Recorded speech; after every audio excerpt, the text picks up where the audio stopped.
Hello, আমি সুপ্রিয়া। আজ তো সেজেগুজে একদম রেডি হয়ে গেছি। আজ যেহেতু রথ তাই ঘুরতে তো যেতেই হবে। গিয়েছিলাম শ্রীরামপুরের বিখ্যাত মাহেশের রথ দেখতে। আর জানো তো আমি প্রথমবার এই রথের দিন ঘুরতে বেরালাম। যেহেতু যেতে অনেকটাই দেরি হয়ে গিয়েছিল তাই ভেবেছিলাম হয়তো রথ দেখতেই পাবো না। কিন্তু ভগবান চাইলে সব হয়, তাই টোটো থেকে নামতে না নামতেই দেখা পেয়ে গেলাম।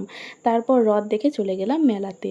আর মেলা নামটা শুনলেই মনটা কেমন ভালো হয়ে যায়। আর জানো তো নববর্ষের সময় খুব ইচ্ছা ছিল মেলাতে যাব, কিন্তু নানান ব্যস্ততার কারণে যাওয়াই হলো না।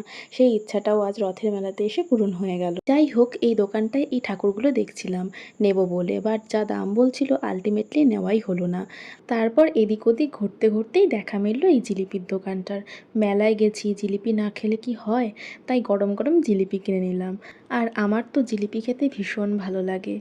তোমাদের কার কার জিলিপি খেতে ভালো লাগে কমেন্টে জানিও। এই রাইডগুলো দেখলে না আমার ছোটবেলার কথা মনে পড়ে যায়। আর নাগরদোলায় উঠতে আমার ভীষণ ভালো লাগে। আর ফেরার পথে এই আইসক্রিমটা খেতে খেতে চলে আসলাম স্টেশনে। আর স্টেশনে আসতেই ট্রেন পেয়ে গেছি।